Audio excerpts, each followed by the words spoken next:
Primera de Pedro, capítulo 5, del 1 al 4.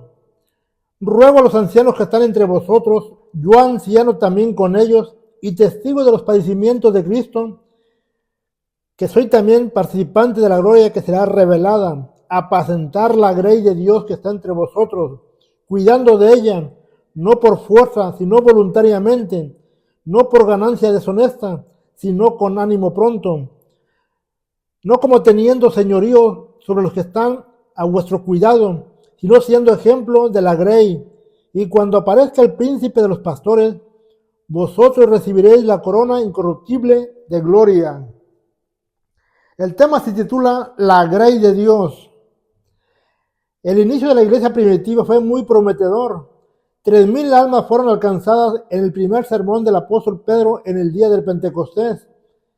Los primeros cristianos tenían todas las cosas en común y la buena armonía originaba que Dios añadiera a la iglesia a los que debían de ser salvos. Pero esa armonía que había prevalecido se vio interrumpida por el Imperio Romano y por algunas sectas que contaban con el respaldo de los emperadores. La iglesia primitiva fue víctima de la persecución y los cristianos eran arrestados, golpeados y perseguidos. Cuenta la historia que los emperadores Nerón, Domiciano, ordenaban que los cristianos que no renunciaran a la fe en Cristo Jesús fueran lanzados al Coliseo para ser devorados por los leones. La carta del apóstol Pedro va dirigida a ese pueblo golpeado, perseguido, identificado como expatriados, término dado a personas que viven fuera de su territorio como extranjeros. El apóstol Pedro estaba consciente de todas las aflicciones y tribulaciones que el pueblo estaba atravesando, por lo cual decide darles palabras de ánimo, para que ellos entiendan que todo lo que están pasando en ese momento es por causa de su fe, ya que está siendo probada. Primera de Pedro, capítulo 1, 6, 7 dice, por lo cual vosotros os alegráis, aún ahora por un poco tiempo.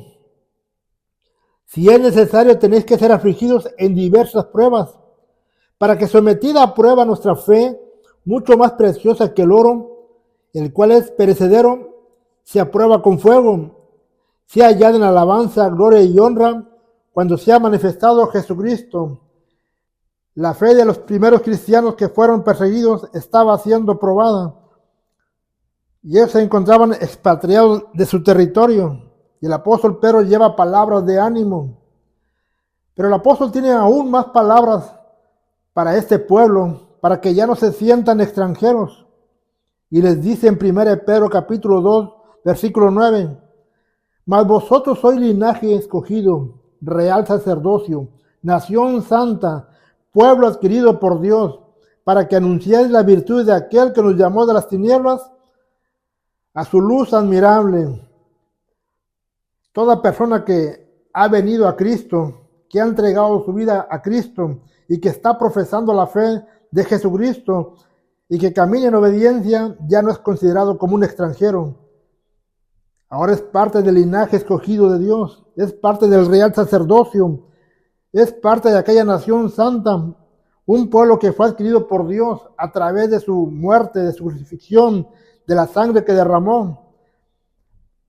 Y una vez que la persona es parte del pueblo, anuncia las virtudes, las cualidades, los atributos de Jesucristo que nos llamó de las tinieblas a su luz admirable. Efesios 2:19 dice, así que ya no son extranjeros ni advenedizos, sino conciudadanos de los santos y miembros de la familia de Dios. Una persona que viene a Cristo ya no vuelve a ser un extranjero, ni un advenedizo. Ahora es un ciudadano de los santos y miembro de la familia de Dios. Pasa a ser parte del pueblo de Dios. El apóstol Pedro no solamente les estaba dando palabras de ánimo, sino que también les comparte palabras que van enfocadas a los deberes que un cristiano debe de tener, que toda persona que profesa la fe en Cristo Jesús debe de asumir, deberes y responsabilidades que identifican a cada persona que ha puesto su fe en Cristo Jesús. Esos deberes están en vivir como siervos de Dios, en cumplir con los deberes conyugales y tratar y alcanzar a su pareja cuando es inconversa, cuando está formado el matrimonio en un yugo desigual.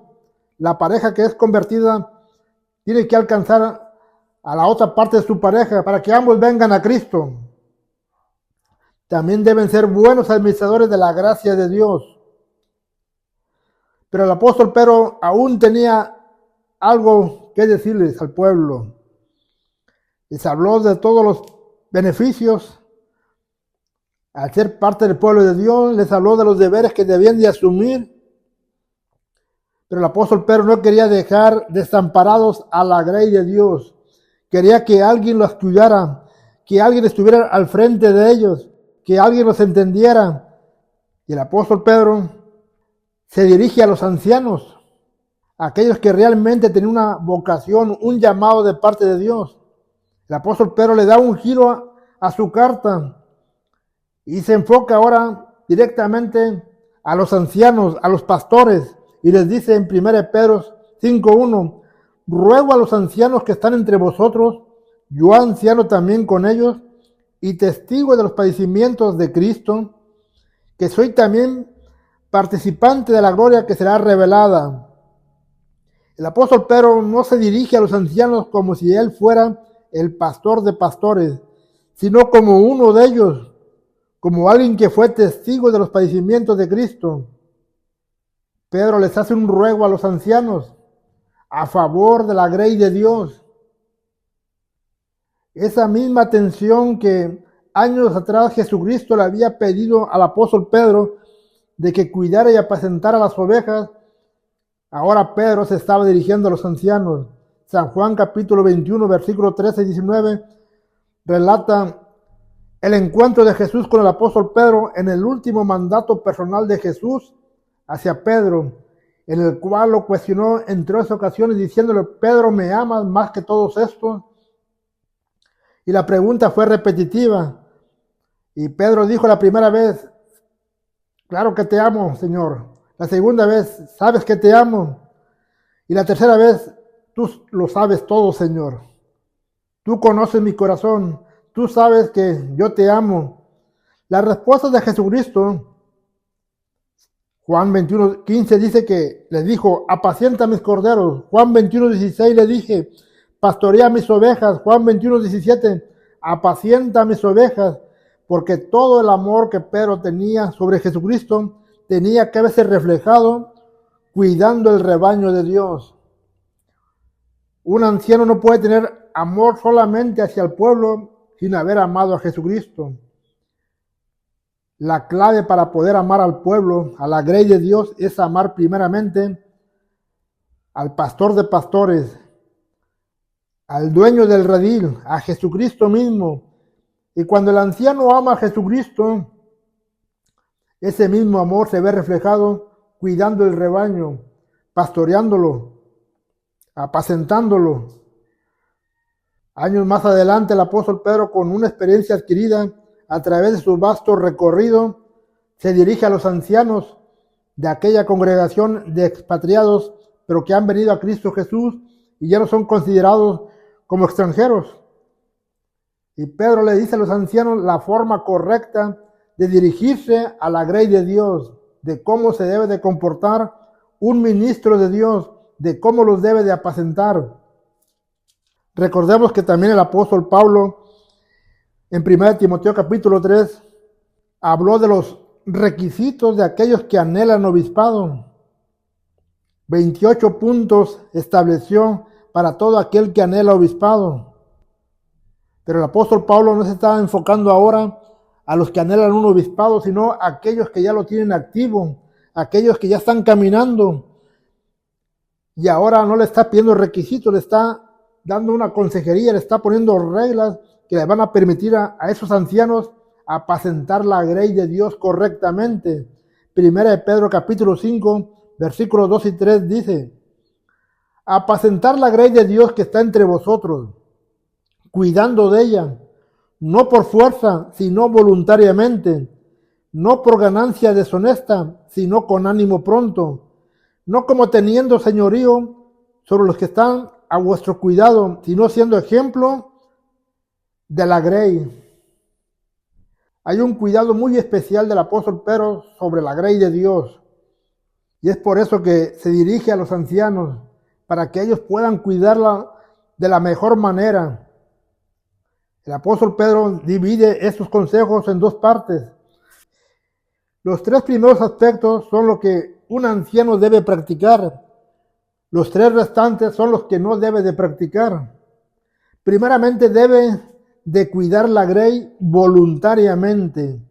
El llamado que Dios le hace a un pastor se conjunta con la voluntad del hombre, que empieza a escuchar el llamado de Dios, que siente el llamado de Dios, que un amor hacia Jesucristo brota ahora hacia la congregación, hacia un pueblo.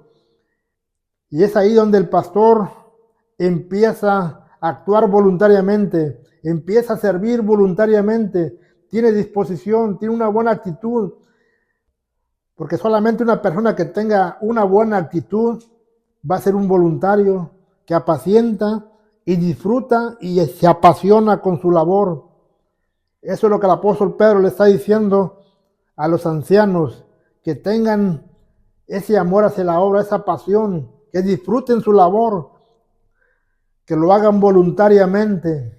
Segundo punto, que lo hagan con ánimo pronto, es decir, que estén prestos y disponibles para apacentar la grey de Dios.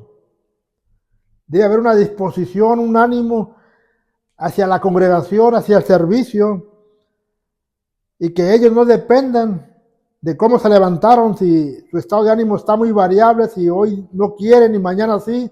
Eso debe estar desechado. La mirada no puede estar puesta en las circunstancias. Debe haber un ánimo pronto desde el interior, una convicción sobre el pueblo que está pastoreando. Ese es el consejo del apóstol Pedro. Y el tercer punto que les dice es, tienen que ser ejemplos de la grey. Sabemos que la mirada de todo un congregante debería estar puesta en Jesucristo, pero también estamos conscientes que todo pastor, todo anciano, todo ministro se encuentra en el radar y en el ojo de la opinión pública, tanto de la congregación como de los inconversos. Es por eso que el apóstol Pedro le dice, tienen que ser ejemplo para la grey.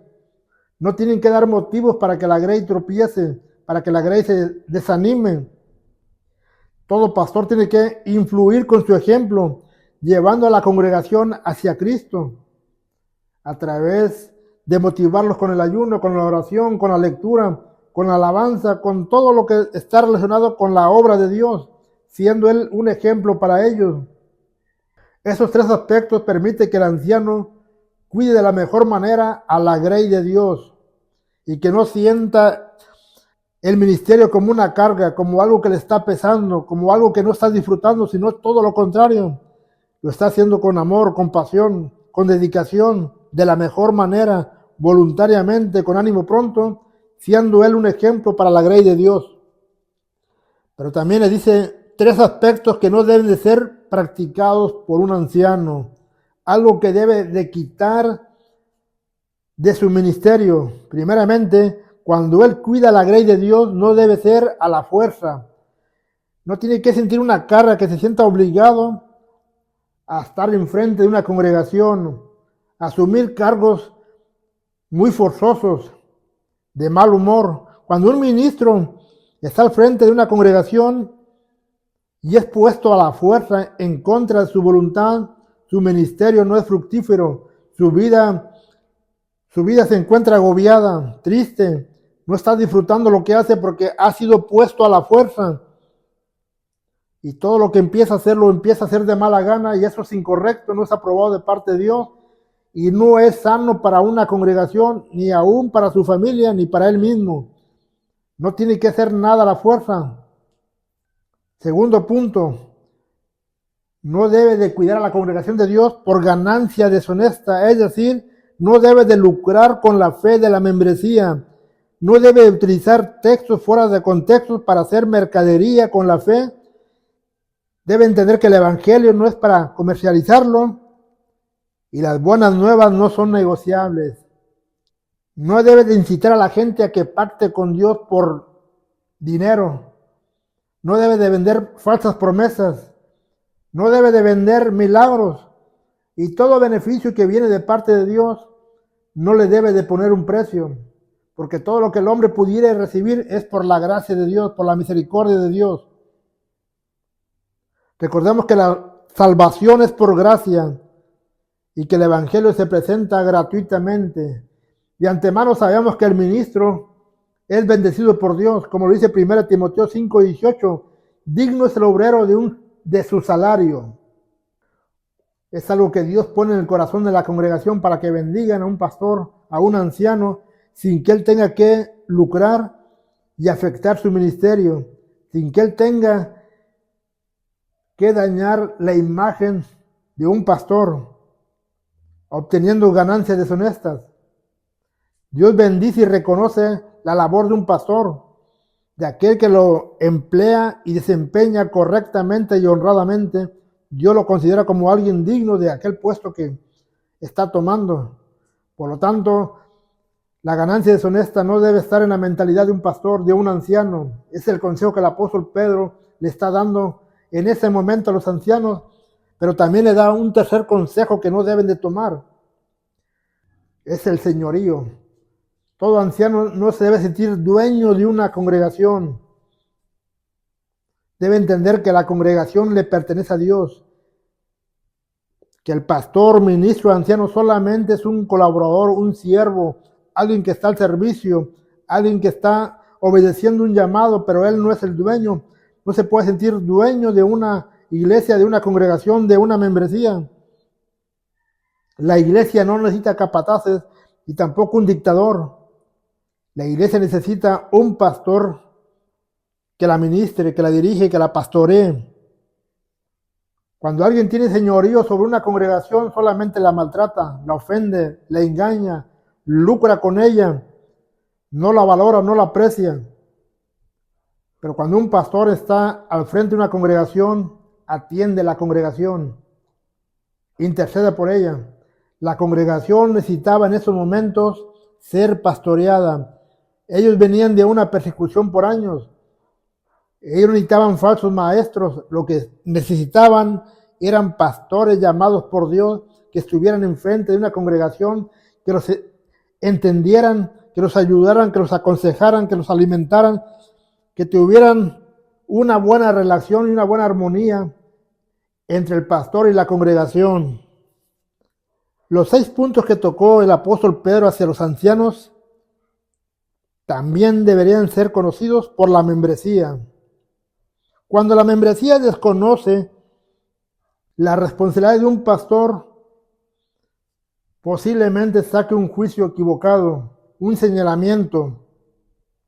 Debemos de notar que a diferencia de las 2 cartas dirigidas a Timoteo y una a Tito, las cuales son personales y pastorales, es decir, de un pastor hacia 2 discípulos que van a desarrollar el ministerio de pastor, y el enfoque de esas 3 cartas son personales para que ellos entiendan cuál es su labor.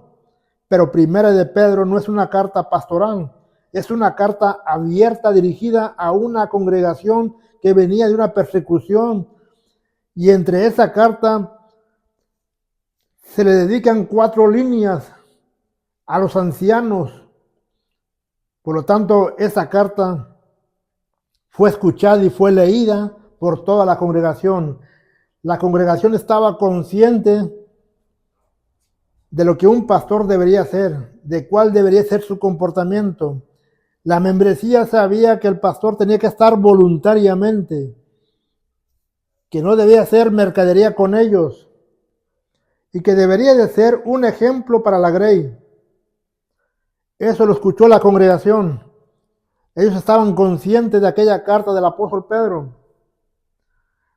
Pero cuando la membresía tiene un desconocimiento de los requisitos de un pastor, de los beneficios de un pastor, de la responsabilidad de un pastor, existe una distorsión entre el cumplimiento del pastor y lo que la gente piensa que debe hacer. Para poder desarrollar un ministerio productivo y sano y tener una membresía sana completamente, es necesario que la congregación conozca también todo lo relacionado con el ministerio, que no existe ningún secreto entre lo que es el deber de un ministro, y así se evitan murmuraciones y señalamientos a espaldas de un ministro.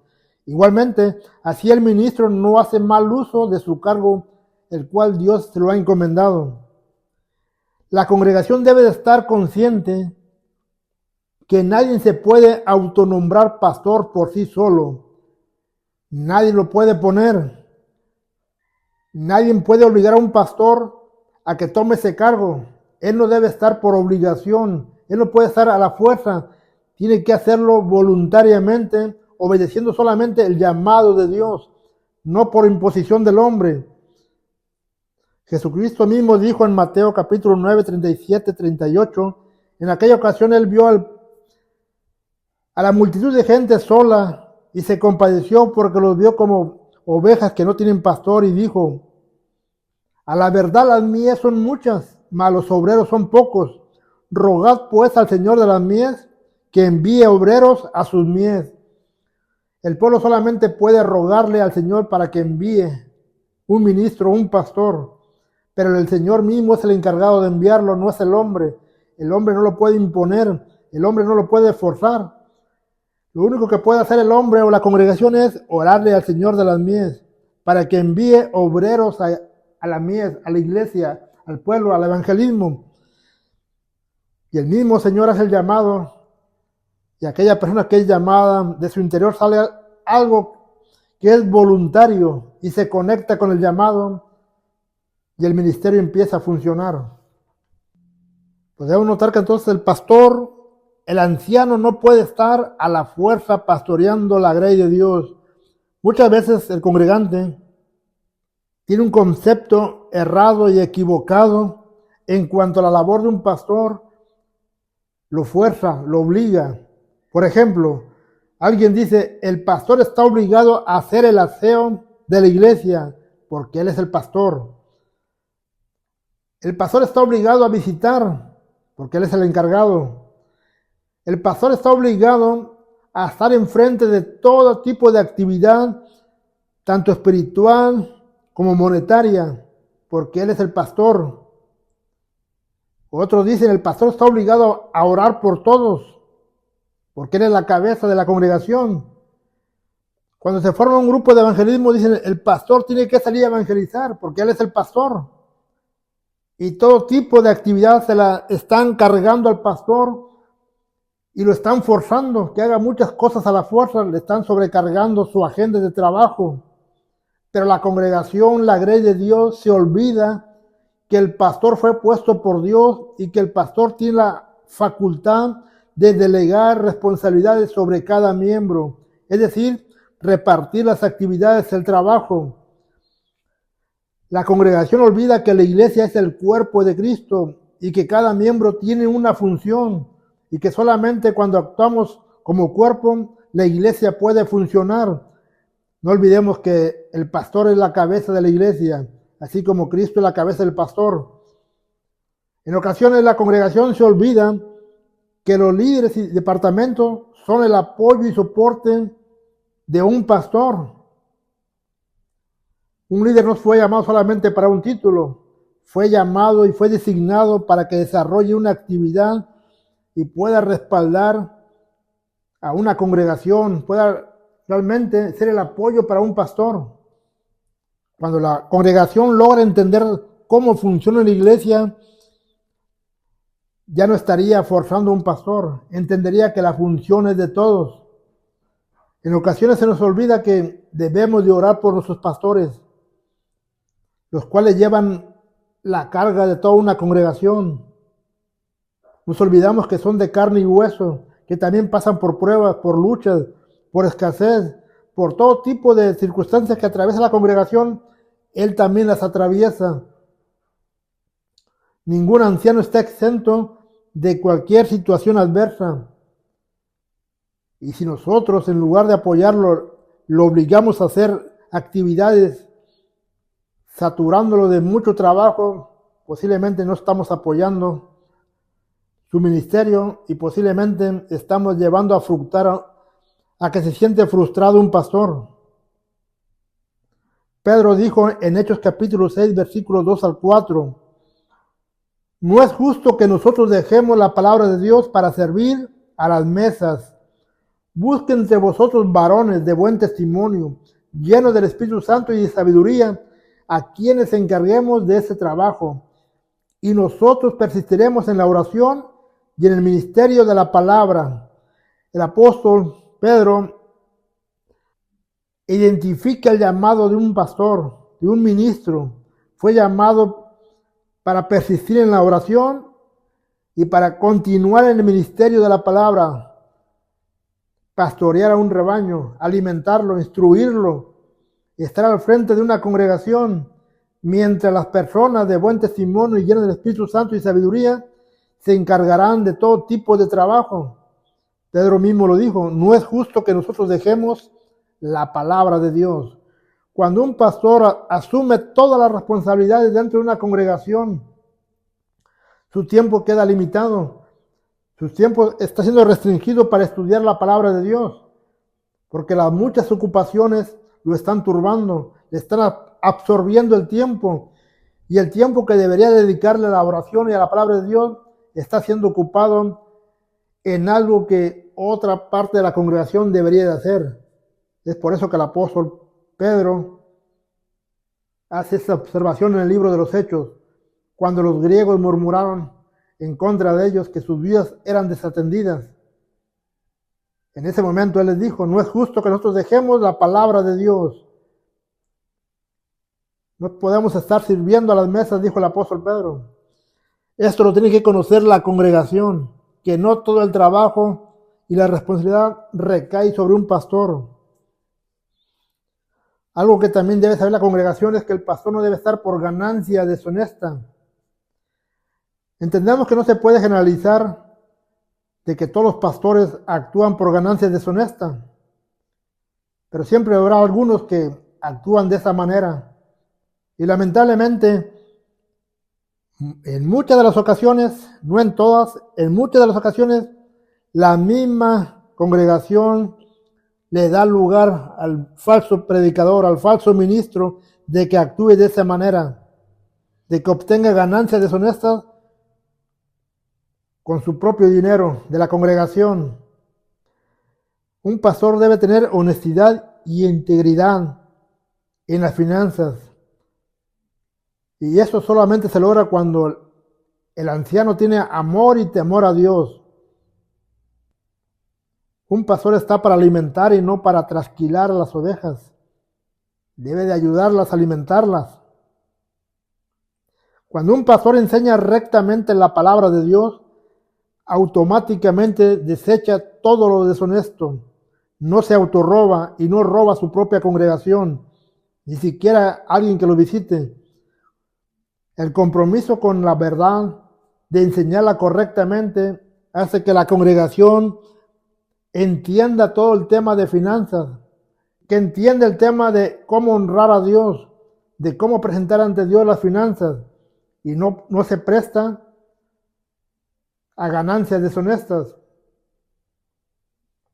El tercer punto que la congregación debe saber, debe entender que el pastor, el ministro y el anciano no puede tener señorío sobre ellos.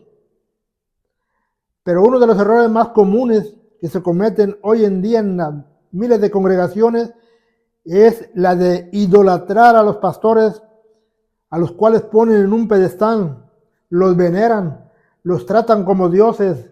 Algunos llegan a besar las manos o los pies, le otorgan poder y señorío, y de esa manera el pastor se considera dueño de la propia congregación, y es ahí donde viene el gran problema, porque en lugar de un pastor está un dictador que maltrata a la congregación de Dios, que no la atiende, sino que solamente abusa de ella. El pastor fue llamado para apacentar la grey de Dios y no para que se enseñoree de ella. Entendamos también que la función del pastor es la más mal entendida por muchos congregantes. Así como hay ancianos que hacen mal uso de su función, También hay membresía que malentiende la función de un pastor y existe un contraste muy marcado entre las opiniones que se tiene acerca del ministerio. Hay gente que sí lo ha entendido, pero hay gente que no tiene ni idea de lo que es un llamado o una función del ministerio, y hay gente que prácticamente se dedica a destruir un ministerio. El contraste puede ser de la siguiente manera: hay gente que reconoce la labor de un ministro, pero hay gente que la desprecia. Hay gente que valora la labor de un pastor, pero también hay membresía que devalúa la función de un pastor. La tienen poco, la tienen nada. Hay gente que respeta la función de un ministro, pero también existe membresía que la critica en todo lo que hace. Su mirada está puesta en buscarle errores, en señalarlos, en dar ocasión de tropiezo para que el pastor abandone aquella congregación. Cualquiera que sea la opinión de la congregación, tanto positiva como negativa, el pastor tiene que tener una convicción de su llamado. Su buen ánimo debe estar puesto no en lo que ve ni lo que escucha, sino en el llamado que Dios mismo le hizo. Ciertamente no se puede ignorar lo que la gente murmura, lo que la gente dice, porque en cierto momento se encuentra uno en la opinión pública, pero cuando el comentario viene de una persona que realmente no está firme en la congregación, que no es una persona nacida de nuevo, que es una persona que solamente ha traído cizaña a la congregación, una persona inestable, ese comentario no puede ser motivo para desanimar a ningún pastor, porque un verdadero hijo de Dios, una verdadera oveja, una persona que nació de nuevo, nunca va a murmurar a espaldas de un pastor, ya que todo aquello que fuera motivo de duda se dirigiría a él directamente, buscaría una respuesta a su duda. Es por eso que el pastor tiene que ser ejemplo para la gracia de Dios. La predicación va acompañada del ejemplo. De esta manera dejará un buen legado y de esta manera también la congregación empezará a entender y comprender el llamado de un pastor. El pastor a veces es criticado indebidamente porque la congregación en ocasiones no tiene conocimiento de su labor.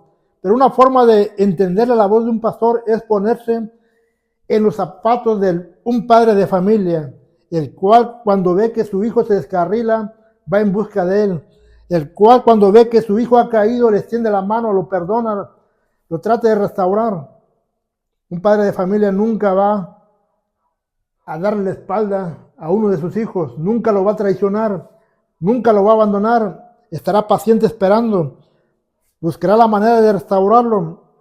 Esa es la labor del pastor precisamente. Por eso muchas veces es mal entendida. Algunos piensan que pasa por alto las faltas que comete algún miembro, pero en realidad es que está la misericordia de Dios primeramente, buscando redimir a aquella persona que resbaló, que cayó, o que pasó por una circunstancia o por un error. Su ánimo pronto lo hace mantenerse firme. Su estado de ser voluntario le permite tener un discernimiento sabiendo que Dios puede trabajar con aquellas personas. Y él continuará siendo ejemplo para la gracia de Dios, porque esa es la labor que Dios le ha encomendado. 1 Pedro 5:4 dice: y cuando aparezca el príncipe de los pastores, vosotros recibiréis la corona incorruptible de gloria. Hay un galardón para todo ministro. Cuando aparezca el príncipe de los pastores, él mismo se encargará de dar la corona incorruptible de gloria por toda la labor que atravesó. Un ministerio debe ser tomado con gozo, con alegría. De esta manera se puede disfrutar y se puede uno apasionar del llamado que Dios le hizo a uno y puede estar en familia con toda la congregación.